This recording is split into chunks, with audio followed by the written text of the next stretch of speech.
दोस्तों मैं आज आपको बताऊंगा चंद्रकांत देवताले जी के बारे में। आज हम लोग नजर डालेंगे जन्म दिवस चंद्रकांत देवताले जी के जन्म दिवस की विशेषताएं। ये कहते थे, एक गांव ने मुझे जन्म दिया, एक धक्के ने शहर में फेंक दिया, शहर ने कविता में उछाल कर मुझे कहीं का नहीं रखा।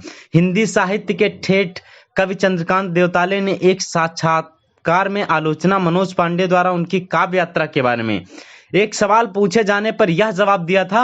वह स्वयं को पूरा वक्ती कवि मानते थे। इसके मायने हैं कि वह समाज के उन अपरवर्जित वर्गों के साथ पूरी निर्भीकता के में से खड़े होते थे जिनके साथ कोई भी खड़े होने को तैयार नहीं होता था।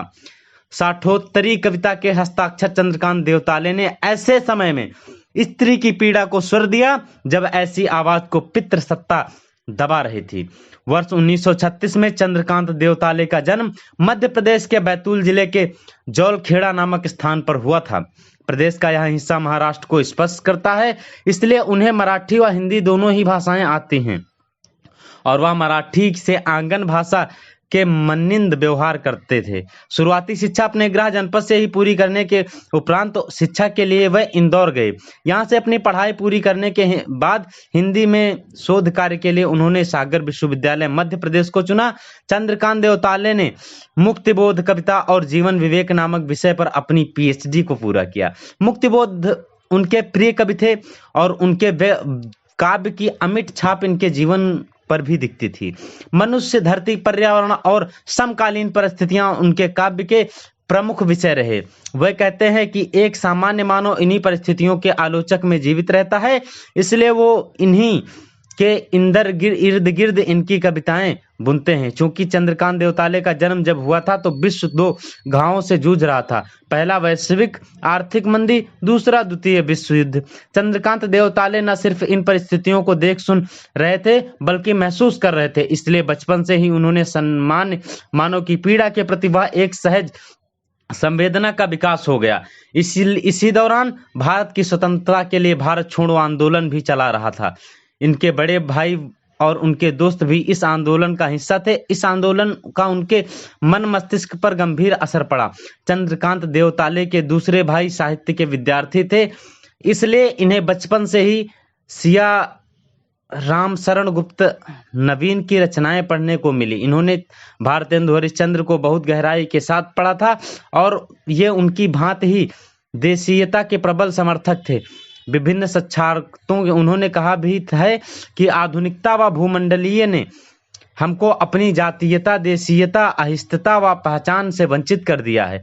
समाज के गरीब तबके थे दर्द को वो अपनी कविताओं के माध्यम से इस तरह स्वर देते थे मानो ये उनका भोग हुआ था। अर्थात यह है अपने काव्य संग्रह लकड़बग्घा हंस रहा है, ये उन्होंने समाज के हंसिए पर रहने वाले लोगों की पीड़ा को आवाज दी है। अगर देखा जाए तो इन्होंने लिखा है, हवा में अजीब सी गंध है और डोंगों की चिंता अभी भी दहक रही है। वह कह रहे हैं, एक माह तक मुफ्त राशन मृतकों के परिवार को और लकड़बग्घ हंस रहा है। सामाजिक रूप से पिछड़े हुए वर्गों पर काव्य रचने साथ साथ चंद्रकांत देवताले स्त्रियों के दुख दर्द को भी काव्यात्मक अभिव्यक्ति देते हैं। अपनी पत्नी कमला देवताले के निधन के पश्चात उनकी स्मृतियों को समर्पित औरत शीर्षक नामक के कविता की रचना की। वह औरत और आकाश के बीच कब से कपड़े पछीट रही है शताब्दियों से, धूप के तारे पर सुखा रही है औरत।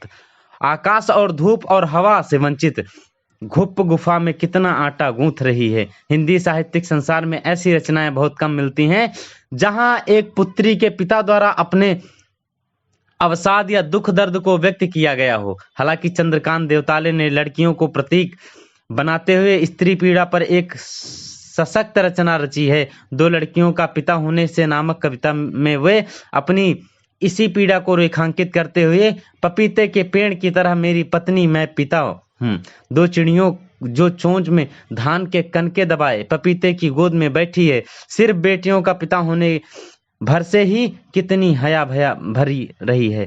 शब्दों में मेरे देश में होता है तो ऐसा फिर भी धरती को बांसती है। पिता की कभी आंखें। स्वतंत्र भारत में अतीत घाव के और विषय में इन घावों पर लगाए जाने वाले मरहमों को भी उन्होंने अपनी काव्य अभिव्यक्ति का विषय बनाया। इसी विषय पर उन्होंने उजाड़ में संग्रहालय नामक कविता लिखी। पुराने अम्र दराज दख्तों से छिटकती छालें कब्र पर उगी ताजा घास पर गिरती हैं। अतीत चौकड़ी भरते घायल हिरण की तरह मुझसे तो होते भविष्य में छलांग लगाता है। मैं उजाड़ हूँ, एक संग्रहालय हूँ, हिरण की खाल और शाही वाद्य को चमका रही उतरती हुई धूप। आलोचक उन्हें अक्सर अब कविता और का कवि कहते हैं। कवि का आलोचक मनोज पांडे को दिए गए एक साक्षात्कार से अपने ऊपर लगे इन आरोपों का उन्होंने बेहद तर्कता के साथ जवाब दिया था। यह भ्रम सजग रूप से फैसला कई साथियों ने शायद वो भ्रमित रहे होंगे। मैं कहता हूं कि वर्ष 1952, 1954, 1957, 1958 से जिनकी कविताएं धर्मयुग ज्ञानोदय में छपने लगी हो, जो धरती की कोख से आया हो, जिसकी जड़ें आज भी आदिवासी सतपुड़ा के क्षेत्र में हो, वह कविता किससे आया हुआ कैसे हो सकता है? किसी कविता पत्रिका में छपने से कोई कवि हो सकता है, हो जाता है? कवि होकर भी जो अपने समय, अपने आसपास, अपने जीवन का कवि हो, क्या उसे अछूत घोषित करेंगे?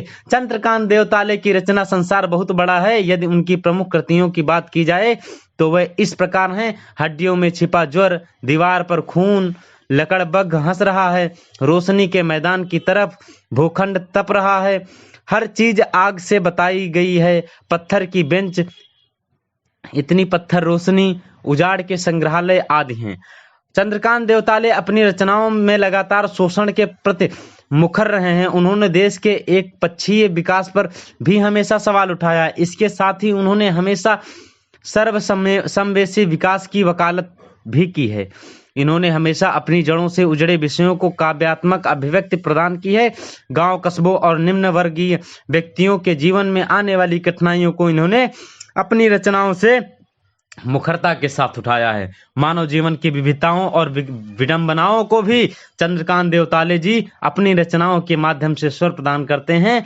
इनकी कविताओं में व्यवस्था की करूपता के खिलाफ रोज झलकता है। इनकी रचनाओं का लगभग सभी भारतीय भाषाओं में तो अनुवाद हुआ है। इसके साथ ही विभिन्न विदेशी भाषाओं में भी इनकी कविताओं का अनुवाद हुआ है।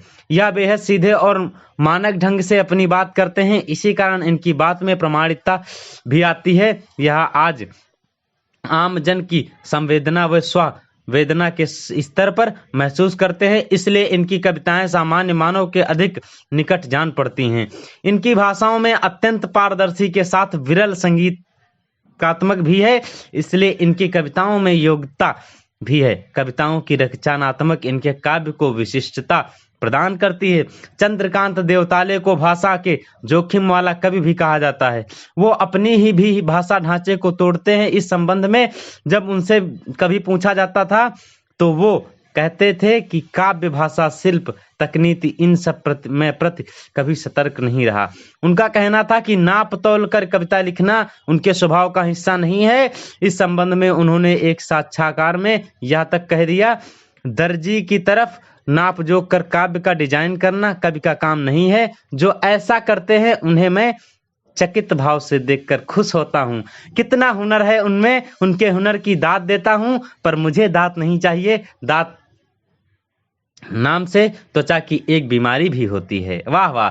चंद्रकांत देवताले ने कबीरदास को भूख पढ़ा था, इसलिए उनकी कविताओं में सामाजिक विसंगतियों में विरुद्ध एक तीखा स्वर देखने को मिलता है।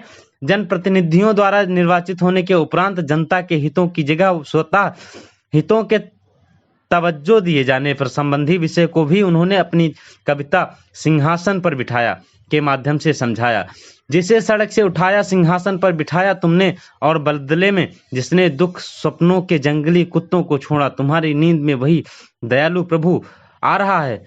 फांसी घर का शिलान्यास करने, जल दुंदुभी बजाने में कोई कसर नहीं रहे। सताए हुए लोगों तुम्हारी सहिष्णुता सर्दियों चर्चित रहेंगी। इसलिए चंद्रकांत देवताले अपनी कविताओं में सिर्फ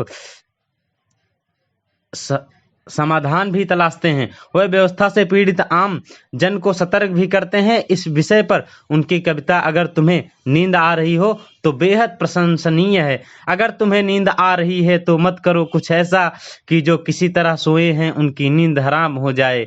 हो सके तो बनो पहरुए दुख स्वप्नों से बचने के लिए गाओ कुछ शांत मग्न नींद और पक्के, जिससे सोए हुए बच्चे तो नन्हे फरिश्ते ही होते हैं और सोई ही हुई स्त्रियों के चेहरों पर हम देख ही सकते हैं थके संगीत का विश्राम। और थोड़ा अधिक आदमी होकर देखेंगे तो नींद नहीं दिखेगी सोए दुश्मन के चेहरे पर भी। दुश्मनी का कोई निशान अगर नींद नहीं आ रही हो तो हंसो थोड़ा, झांको शब्दों के भीतर, खून की जांच करो अपने कहीं ठंडा तो नहीं हुआ। पत्थर फेंक रहा हूँ काव्य संग्रह के लिए चंद्रकांत देवताले को साहित्य अकादमी पुरस्कार से भी सम्मानित किया गया। सामाजिक ध्रुवताओं के विरुद्ध लगातार कूची लगाने वाले कवि साहित्यकार चंद्रकांत देवताले का 81 वर्ष की आयु में 14 अगस्त 2017 को नई दिल्ली में निधन हो गया। अपने अंतिम समय तक इन्होंने हिंदी साहित्य को अपनी सेवाएं प्रदान की। इसके साहित्यिक अवदान के संबंध में सुविख्यात साहित्यकार लीलाधर मंडलोई की यह टिप्पणी माननीय है। कदचित्र स्त्री की बच्चों की इतनी मर्मिम कविताएं के पास नहीं है। वैसे क्या आप भी चंद्रकांत देवताले जी के बारे में कुछ जानते हैं? अगर आप भी कुछ चंद्रकांत देवताले जी के बारे में जानते हैं तो हमारे कमेंट बॉक्स में कमेंट करके बताएं और मुकेश 24x7 यूट्यूब चैनल को लाइक शेयर सब्सक्राइब करना ना भूलें और ऐसी अमेजिंग इंफॉर्मेटिव वीडियोस ताकि आपके पास सबसे पहले आ सकें। कमेंट बॉक्स में कमेंट करके बताएं आपको वीडियो कैसा लगा। मिलते हैं हम आपको एक नई वीडियो के साथ में। Thank you.